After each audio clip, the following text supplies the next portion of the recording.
conclude the speech now.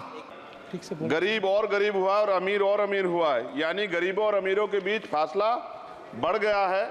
सारे देश की संपत्ति को चंद अमीरों के हाथ में दे दिया गया है। ये हमारे संविधान की मंशा और समतावादी समाज के लक्ष्य के खिलाफ है। अतः हमारी नीतियां गरीबों के पक्ष में भी होनी चाहिए।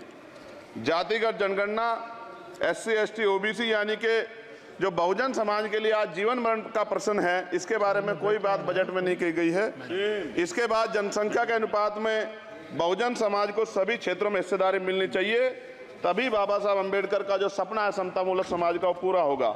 महोदय, एक ऐसा विकसित भारत है जिसमें आज भी सफाई कर्मचारी को पक्की नौकरी नहीं मिल रही है और उसको गटर में उतरने के लिए मजबूर किया जा रहा है।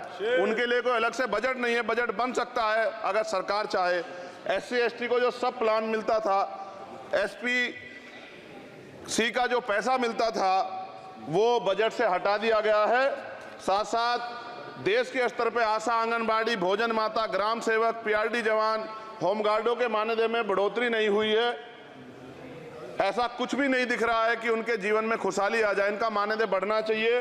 विधवा, वृद्धा, विकलांग पेंशन प्रत्येक महीने 500 रुपये से बढ़ाकर 5000 रुपये की जानी चाहिए, क्योंकि महंगाई बढ़ रही है। देश में प्रधानमंत्री जन कल्याण योजना के तहत SC ST OBC और मुस्लिम को कितने घर दिए गए, इसका कोई आंकड़ा सरकार के पास नहीं है। देश में इसी तरह SC ST OBC के लिए कितने परिवारों को शौचालय की व्यवस्था कराई गई। आज भी सिद्धार्थनगर जैसे जिले और तमाम जिले जो हैं वहाँ शौचालय की व्यवस्था नहीं है। इस पर ध्यान देना चाहिए। देश भर में SC ST OBC के जो रिक्त पद पड़े हुए हैं, बैकलॉग भरना चाहिए। सरकार ने कुछ नहीं कहा। ये कैसी विश्व की 5वीं अर्थव्यवस्था है जिसमें आज भी SC ST पे अत्याचार हो रहा है, महिलाओं के साथ रेप हत्या हो रही है। NCRB का डाटा पढ़ेंगे तो खून के आंसू रोने पड़ेंगे। युवा बेरोजगार है, सड़कों पे 80 करोड़ लोगों को 5 किलो राशन में जीवन यापन करना पड़ रहा है। जो बजट SC ST को मिलता है, मेरे दाएं तरफ जो साथी बैठे उनको बुरा लगेगा, कर्नाटक में 14,732 करोड़ रुपए इन्होंने दूसरी योजना में लगा दिए और मध्य प्रदेश में आपने 95 करोड़ रुपए जो है दूसरे बजट में लगा दिए। हमारा जो मिलता है उसको तो मत छीनो भाई। MSP की लीगल गारंटी कोई बात नहीं हुई है। किसानों को जो 6000 रुपये मिलते हैं उसको बढ़ा के 12000 रुपये करना चाहिए और फसल बीमा जो है उसका सारा प्रीमियम सरकार भरे, किसानों पर बोझ ना लगे। रिजर्वेशन प्रमोशन में लागू नहीं किया गया, पुरानी पेंशन को बहाल नहीं किया गया, इस पर चर्चा नहीं हुई। देश में मनरेगा समय न्यूनतम मजदूरी की दर 700 रुपये होनी चाहिए। समान काम समान वेतन पॉलिसी लागू होनी चाहिए। जो रसोई की चिंता करते हुए 500 रुपये प्रति सिलेंडर से ज़्यादा के दाम नहीं होने चाहिए, जो महिलाओं को राहत मिल सके। बिजली के दामों में भी कमी होनी चाहिए। बेरोजगार युवाओं को 5000 रुपये भत्ता मिलना चाहिए, जो बेरोजगार युवा जो है अपनी पढ़ाई या अपना खर्चा उठा सके।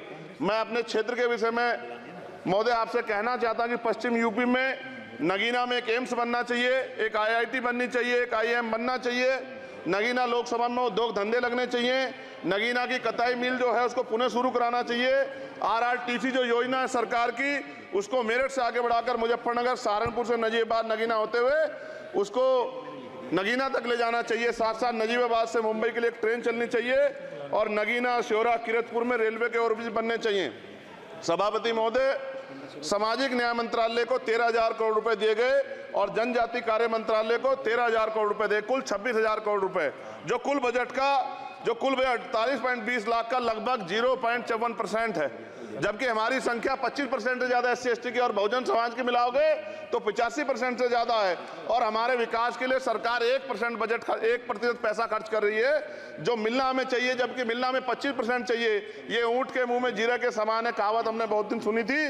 पिछले लंबे समय से हमारे साथ धोखा हो रहा है, लेकिन अब ये नहीं चलेगा। चंद लोगों की तराजू से देश के संसाधन नहीं बटेंगे। इस देश का बहुजन समाज बर्दाश्त नहीं करेगा। संसाधन का बंटवारा संख्या के आधार पे होगा। माननीय काशीराम साहब नारा लगाए थे, ना तो वोट हमारा राज तुम्हारा चलेगा, और आज हम कह रहे हैं ना ही वोट हमारा और नोट तुम्हारा चलेगा। इस बात का भी ध्यान जो है सरकारों को देना पड़ेगा। आपके माध्यम से सरकार से मेरी एक मांग है, सरकार इस योजना का लाभ भी अपने आप ले ले, सरह भी ले ले कि 1 लाख रुपए सालाना बहुजन समाज के अत्यंत गरीब परिवारों को दे। 10 लाख करोड़ रुपए खर्च होंगे, लेकिन इस 1 लाख रुपए की योजना से एक झटके से एक परिवार गरीबी की रेखा से ऊपर आएगा और इनके बच्चों को कुपोषण खत्म होगा, अच्छी शिक्षा मिलेगी, महिलाओं को सम्मानजनक जीवन मिलेगा और इससे वास्तव में सबका साथ सबका विकास का नारा सार्थक होगा। अगर प्रश्न ये होगा कहां से आएगा, तो उसका जवाब ये है कि जब अमीरों का 16 लाख करोड़ रुपए माफ हो सकता है कॉर्पोरेट टैक्स का घटाकर लाखों करोड़ रुपए का चूना सरकारी खजाने को लगाया जा सकता है। पेट्रोल डीजल के दाम 10 गुना बढ़ा, एक्साइज ड्यूटी बढ़ाई जा सकती है। तो गरीबों को सरकार पैसा क्यों नहीं दे सकती?